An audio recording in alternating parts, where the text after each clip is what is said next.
Touchdown, 1, 2, 1, 2, 3. And high, monster eagles fly. Louder. Fly, eagles fly. On the road to victory. E-A-G-L-E-S, Eagles! Shit on a... What the fuck? Really? Hey. Out of everybody, out of all these white people, you shit on a black man's face. Do my face look like a toilet to you? Do you think this is a Snapchat filter, yeah? I'm going to report to the guy. Sorry, excuse me, sorry. Yeah, buddy.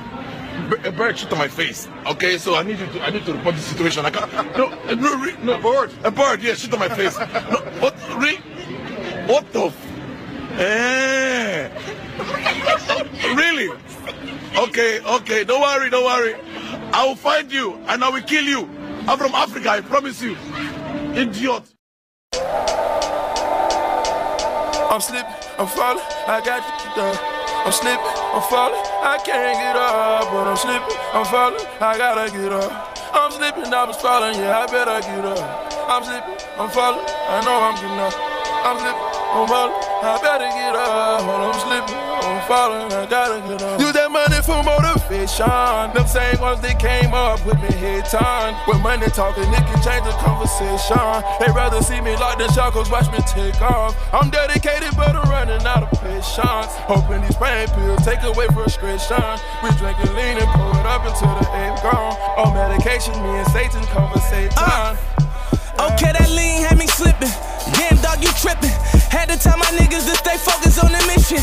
Now we at the Grammys, started in the kitchen, and I brought the family. Fuck them other niggas, cause ain't nobody listen when I told them I would blow. None of VIP be crowded every city that I go. Shorty said she like my style. See, it's your boy Rayvon from Virginia Giants, Mafia in the building. Eagles hate week, once again. Second time around. Some funny shit going on around here in the TTC. Oh, Bronson. Bronson. I'm disappointed. You didn't start the video off with the Bronson back at you with the back at you, none of that shit. Emotionally hurt. And you start the video off talking about misery loves company, which is ironic, coming from an Eagles fan. That's how quickly we forget. Misery loves company, huh? Well, the New York Giants fan base and the New York Giants as a whole period has been in this misery now for these last 2 seasons. And beyond that, if you want to talk about Super Bowl wins, for quite a little bit of time now. But your narrative for your video needs to be changed, because there were no keys to victory that you brought up with the Philadelphia Eagles beating the New York Giants this Sunday. None. Now, the thing that's crazy is that you talk about misery loves company, but what you should have been bringing up is the feeling of how it feels to be humbled. To be humbled as an Eagles fan, because it hasn't actually really hit your fan base like that just yet, and we can tell. We're paying attention to your team and what's going on in your locker room, and what the New Orleans Saints did to your team, and what it, does psychologically to a team in the locker room and with players and with all the injuries. Don't speak to us about injuries your whole video. That was your keys to victory. You wanted to talk about injuries the whole time. We don't want to hear it. Don't talk about injuries to the New York Football Giants. We know all about injuries. We're one of the most injured teams in the league, dating back to when Tom Coughlin was with us. We never got a pass for being injured. You go out there with the players that you got. Now, the way I look at it is, the Philadelphia Eagles, before you guys got injured, obviously was a better team than the New York Football Giants. Better roster, everything. Well, now you still got some top-heavy stars out there, but you're banged up, and you got some players you got to bring up depth. You got to bring up depth, but this is from a Super Bowl winning team. This is depth from a Super Bowl winning team. Then you got a 3-13, a team that went 3-13 last season that has a new coach. You know, Giants fans still fail to forget the process of what we were going to have to go through in the first place. Like, we forgot about that. Like, we were just going to come out and just jump all over everybody.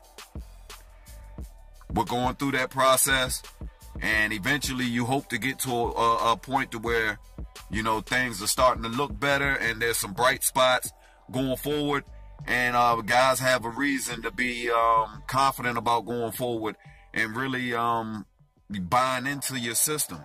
And that's what we're seeing with the New York Giants now, even though it was the San Francisco 49ers and the Buccaneers. But it really doesn't matter what two teams it was. It was great that they were in those spots for us leading up to you guys. But that's what's so important coming into this game. You guys got your top-heavy stars. We have our top-heavy stars. And we got a bunch of replacement players and undrafted free agents in places.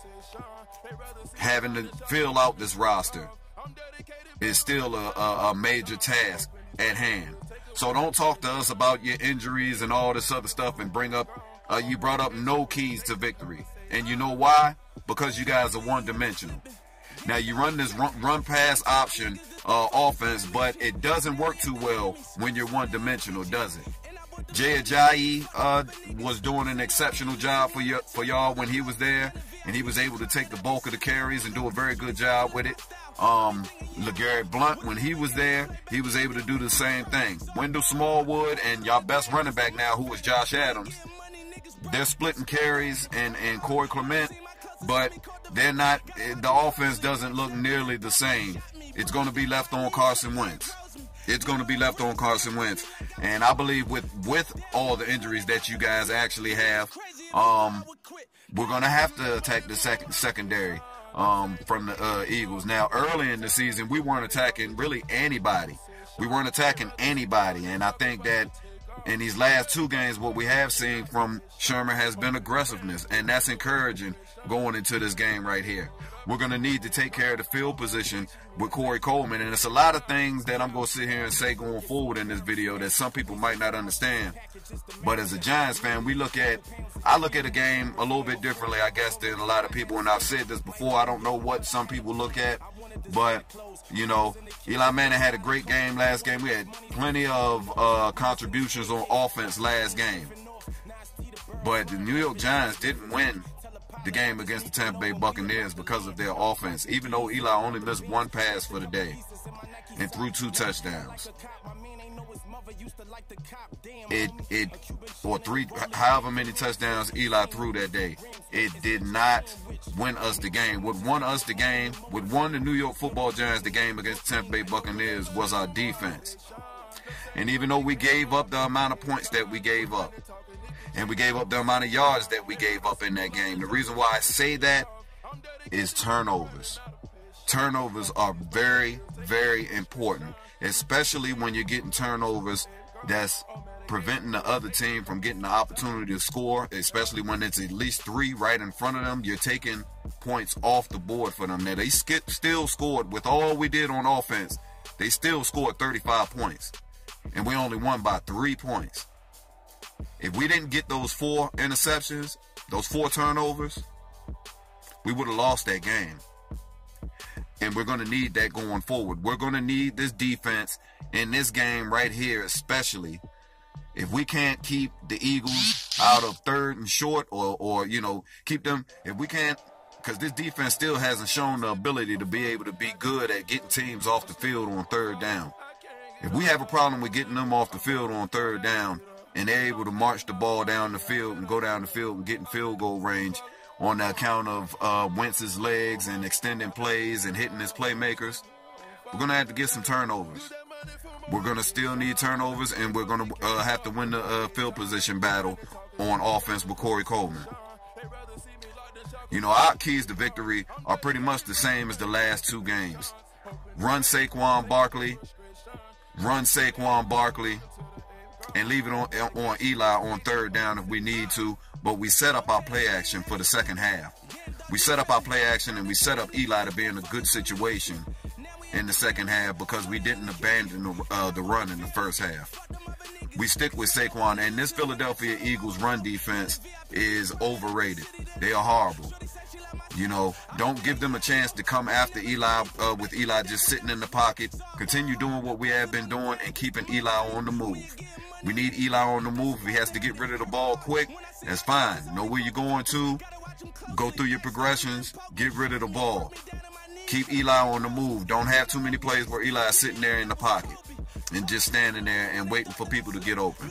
Regardless that their corners and their secondary is horrible, we're going to need to test them, and we're going to need to have early success running the ball in this game to set up Eli for the second half against these Eagles. And I expect for us to come out with an emotional win right here. You know, the NFC East is wide open, still wide open. Everybody's talking shit, and this is the thing that's so humbling. This right here for the Eagles fans is the welcome to the basement bowl. You guys talked shit earlier this season, where now you're on the brink of being the worst post-Super Bowl team in NFL history. And it's something to be humbled about. It's something really to sit here and be humbled about. And you guys need to realize that shit ain't gonna come easy. You can go from being champs to being scabs and being embarrassed, peeled up and embarrassed the next season. And that's what's going on. And after you guys lose to my New York Football Giants and you guys have to come out and crow, I want to see that humbleness. I want to see it. I want to see how Philadelphia Eagles fans handle themselves and how you actually bow down to something greater than just yourself and last season in that Super Bowl title. So enjoy it. Nobody will ever take it away from you. But just keep it as a reminder that you have to keep real fans have to keep shit in perspective and look at your team the way you're supposed to look at your team. And don't talk to us about injuries and all this other shit now, because we just don't want to hear it. But I'm going to get up out of here with that, man. I'll probably come out with something else. This ain't really no hate. But I just had to say a couple things on it, man. But we definitely can win this game right here off confidence in this locker room going forward from the last two games alone. With a banged up Philadelphia Eagles team that's going to be waiting for us. Let's handle our business, man. Let's handle our business. By no means is this a cry for us to sit here and act like we're going to the playoffs because we beat the Philadelphia Eagles and we're on our way to winning the rest of our games. But it'd be good to get this game right here back and snap this streak from the Philadelphia Eagles once again and hit them where it hurts the most when we got this opportunity right here. So let's do it right, man. It's your boy Rayvon from Virginia signing out. Gone.